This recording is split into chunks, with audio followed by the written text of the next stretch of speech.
Have you ever wondered why your night vision seems to be failing you? Or why your skin feels like sandpaper no matter how much moisturizer that you're slathering on? These could be more than just annoyances. They could be your body's signals screaming out for more vitamin A. In this video, we're going to dive into the 5 crazy signs of vitamin A deficiency so that you can fix them.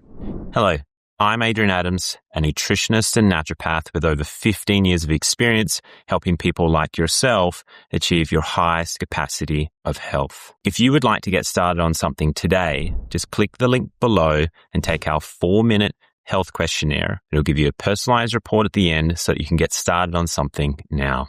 Deficiency sign number 1, keratosis pilaris, or aka chicken skin.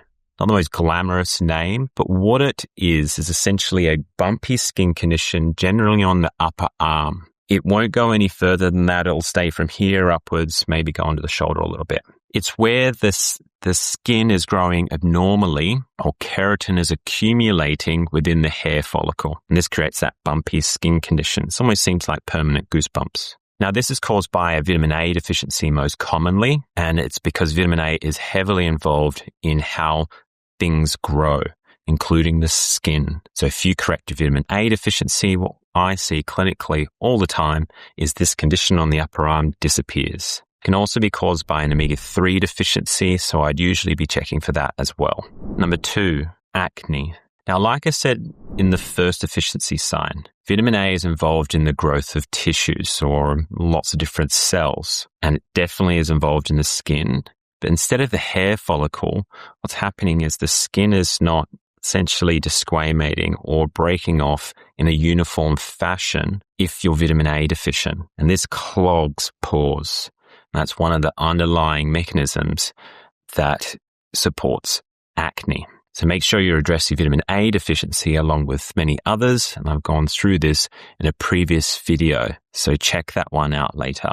Number 3, heavy periods. Now, this mainly affects women, of course, but what it is if you're low in vitamin A as a woman, what happens is you're more prone to heavy periods because of how you metabolize estrogen. You don't metabolize it very well. You produce more, stronger estrogens. You also have a uterine or endometrial lining that is less resilient because vitamin A is associated with strengthening tissues. And this all leads to heavier periods. There was a study done on women. They took 60,000 IUs of vitamin A for 35 days. And what that study showed is 90% of women had a reduction in how much blood loss during their period that they had. Amazing results just from fixing a deficiency. Number 4, and I alluded to this in the intro, night vision. Now, vitamin A is essential to producing something called rhodopsin, and it's produced in the rods, which we've got rods and cones in our retina. They are essential to dim light vision. So if you can't produce rhodopsin and place that in the rods of the retina of the eye, you really struggle to see at night. It's basically you're always having to turn on the lights all the time. So that is a big vitamin A deficiency sign. Completely reversible if you can increase your vitamin A levels to normal. Now, number 5, fatigue. If vitamin A is low and it's causing fatigue, it's doing it via iron metabolism. It's so heavily involved with iron metabolism, vitamin A. And how it does this is by several mechanisms. So if you have adequate vitamin A, what happens there is that you can absorb more iron from plant food, almost that it attaches to plant food iron and stops it from being attached to things called polyphenols or phytates. And they take iron out of the digestive system. You just basically excrete it out. If you have vitamin A rich in that meal, vitamin A attaches to the iron and almost shuttles it through to the body so you absorb a lot more. Now, once the iron is in the bloodstream, vitamin A is essential to the metabolism of where it goes. So if you have a deficiency in vitamin A, you produce more of this little protein called hepcidin, and that makes your iron not available to produce things like red blood cells or produce energy within muscle cells or produce neurotransmitters in the brain.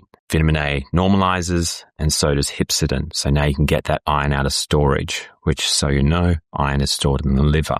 The other thing is you need vitamin A to transport from there. So it's a part of a protein called transferrin. If your vitamin A is adequate, you have lots of this transporter and you can transport the iron wherever you want it to go to the places I mentioned before. And lastly, vitamin A modulates inflammation. It works quite closely in terms of reducing the likelihood of infections, which infections increase inflammation too. So that's one of the mechanisms there. But if it modulates inflammation down, iron metabolism normalizes. So when we connect it to fatigue, you have more iron absorbed, you have more iron available to produce energy. Now, vitamin A is tested in the blood, and it's probably important that you do get that tested via your health professional or clinician. Vitamin A can be toxic in high amounts, and it can cause birth defects if taken in high amounts during pregnancy. However, it's essential to the development of your fetus, so make sure you have an adequate supply as well and don't have zero. Serum retinols is the test.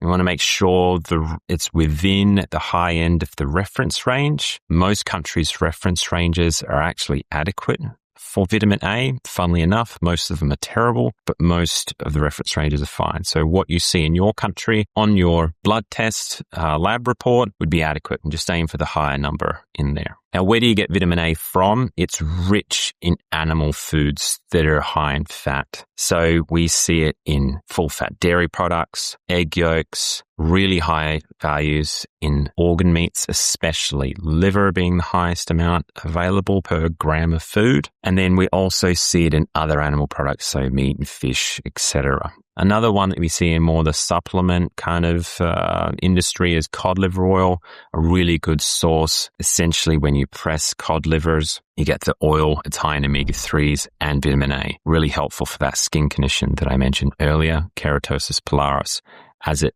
basically fixes the two deficiencies associated with that skin condition. Now, be careful. Don't go out there and start taking 50,000 IUs for the next 2 years. You will get toxicity, and it causes all sorts of problems in the liver, headaches, fatigue, etc. So make sure that you're getting the proper guidance on taking this vitamin. Thank you for today. I hope you learned a lot about vitamin A. It's one of my favorite vitamins because it's so important for the body and it's so commonly deficient. If you want to know about other vitamin or mineral deficiencies, just click this video up here and watch that and see if it's relevant to helping your health.